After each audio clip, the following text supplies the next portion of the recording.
What's going on, Bears fans? Welcome to another episode of Chicago Bears Central, your number one spot for everything Chicago Bears related. We're going to talk about the takeaways from the Bears' loss against the Green Bay Packers, in which saw Justin Fields has his best game as a passer in the NFL. We're going to break that down, some studs, duds. We're going to get into all that and more right after this. You are now tuned in to Chicago Bears Central, your number one place for all Chicago Bears news and content. All right, Bears fans. So we had our first good look at what Justin Fields could look like against a solid offensive line. Justin Fields putting up his best night as a passer in the NFL. His most passing yards that he's putting up. On top of that, he had a high QB rating before the 2 interceptions, but he was on his way to do that. But one of the things that stood out in this game as well was Justin Fields had a career low in 22% as far as pressured on 22% of his dropbacks. What does that mean?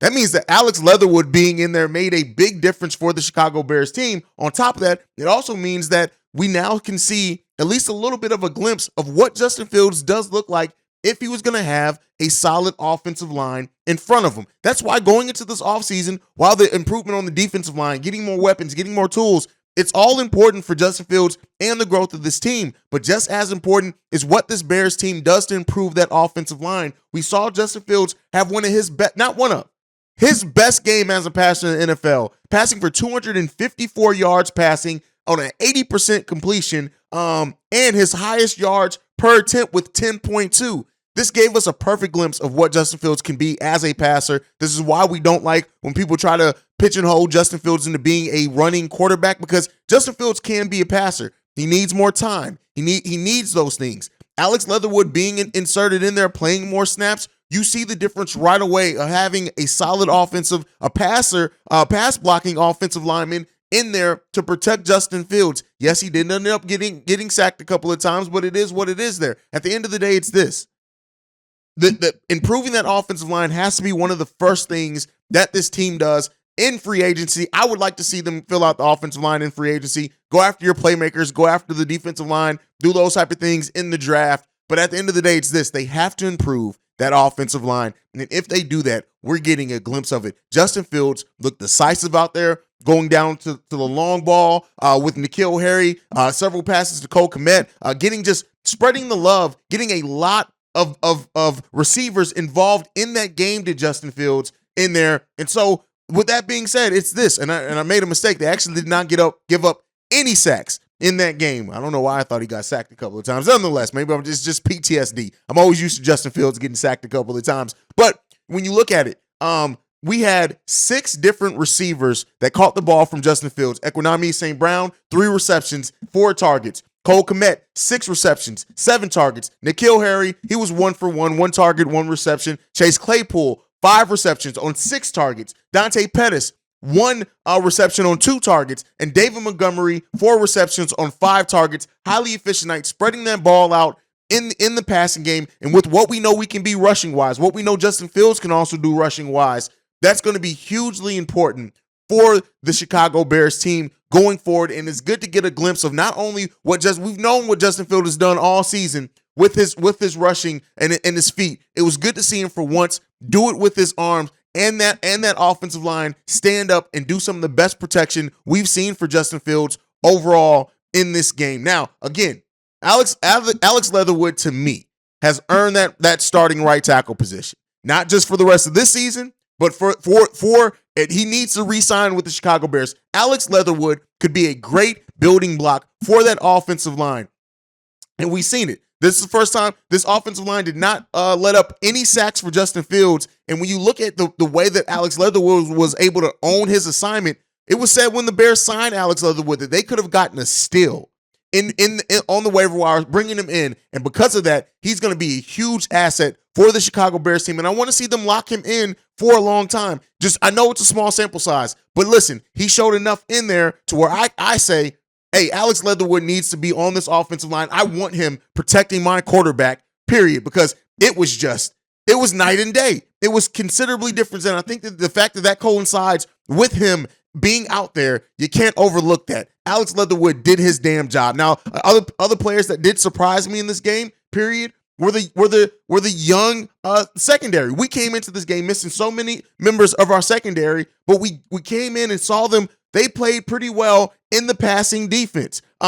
So, considering we have complete injuries, we're missing Eddie Jackson, missing Jaquan Brisker, missing Kyler Gordon. The fact of the matter is Jalen Johnson and Josh Blackwell and DHC stepped in and put together a solid performance in that secondary, and I don't want to overlook that at all. They did a really good job out there, and I love to see what they were able to do. And it for a secondary that's been okay this season, right? We've at one point had a top 10 ranked passing defense in the NFL. At the end of the day, it's this.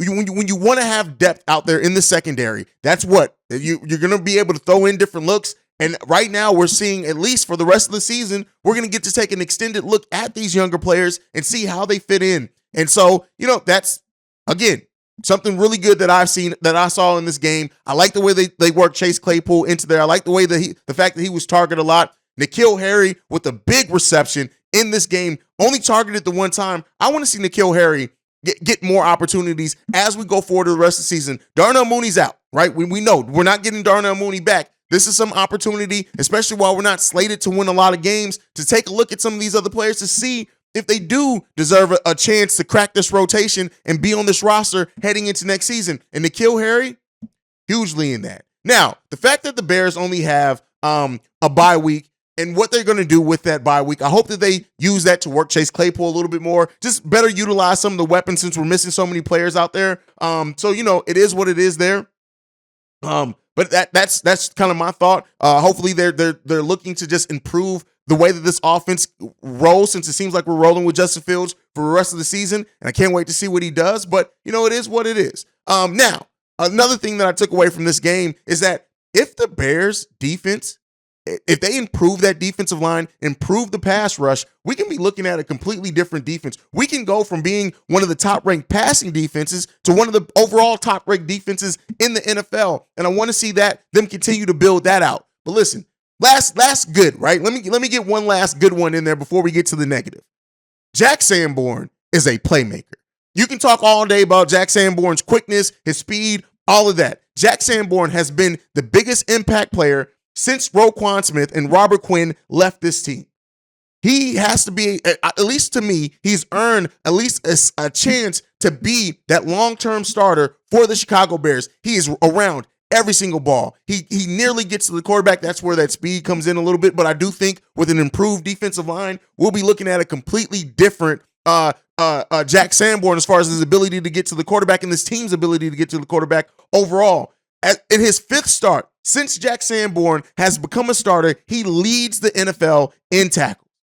The future is bright for Jack Sanborn. Now, what some of the players that the future is not bright for, Santos got to go. Santos got to go. He has hurt this team too much in the special teams. I've always said this. Special teams is one of those things that if they do their job, you kind of overlook it. But man, is it glaring if they don't do their job. And Santos, to me, has earned him to be cut from this team. He doesn't deserve to wear the Chicago Bears jersey, in my opinion, anymore. Am I too harsh on him? Probably. I'm not as harsh on him as C-Dub, though. Also, Luke Getsy's play calling down the stretch leaves a lot to be desired. We've seen some really good play calling. We've seen some really good drives. We've seen some overall really good games from play calling with Luke Getsy. So I do think it's in there. He's been really inconsistent so far this season, but I do think with an improved, and some people are calling for Luke Getsy to be fired. I don't know if they're serious or just upset, but I do think with an improved roster, with some improved weapons, Luke Getsy could be a damn good offensive coordinator, but he did hurt us down the stretch of this game. Justin Fields hurt us as well with those interceptions. Don't want to overlook that, but some of that is absolutely on Luke Getsy and his play calling as well. Pretty good first half play calling, but there are some decisions in the second half that it left a lot to be desired from Luke Getsy. So that's kind of one of my issues with this team overall. And so, we'll see what happens with this. At the end of the day, it's this, right? David Montgomery looked really good as well. I did overlook him as well in some of the Bears that did a really good job. But it's this, man. This team has shown flashes all season long. We know that this team has shown flashes. I know there are some Bears fans that are really down on this, and I understand why. But this season was never a season that was meant about wins. This was a season for development. This was a season to take a look and evaluation and to lay some groundwork. I think we have a pretty good foundation laid.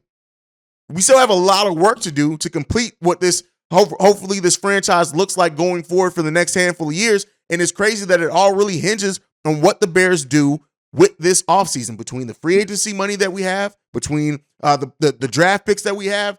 This Chicago Bears team has a big chance to be drastically improved heading into next season. And I trust this team, this front office's ability to do that. I know not everyone is all bought in on Ryan Poles. I'm not 100% bought in yet, but I do think Ryan Poles has done enough. He's gotten some talent in some places that we didn't expect it, to where now Ryan Poles, with the first round, the second round, and almost a full complement of picks, what can Ryan Poles do? It's going to be telling. How does he negotiate with free agents? It's going to be telling. But if this Bears team can bring in the talent that we think that they can, at least on paper, it's going to leave it. We're going to be really, really improved. Now, I do want to end this show on Matt Eberflus and what he says his message to the team was. He says this: it's the message that's going to be if we win, lose, or draw. Every single week, I'm going to tell them same thing, just like I want to say to you right now. Get back to work tomorrow. I know we got the bye week. Coaches are going to get you 3 things you can get better at. You're going to look at that during the course of the bye week and come back and get better. And we'll have our eyes forward moving to Philadelphia.